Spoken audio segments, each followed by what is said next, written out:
Сахна мәдениетін бұзған өнер адамдарына қандай жаза қолданылу керек деп ойлайсыз? Бүгін біз тұрғындардан осы бойынша сауалнама жүргізіп көрмекпіз. Ендеше кеттік.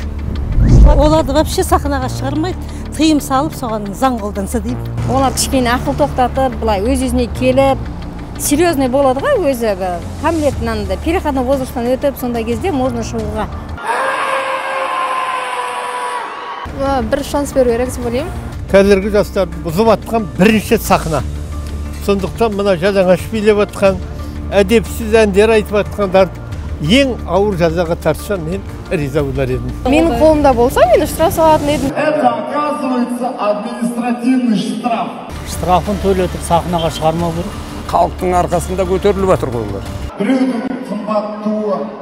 Оны только соттау керек қой болды. Сахнаға шығуға тыйым салу керек деп ойлаймын.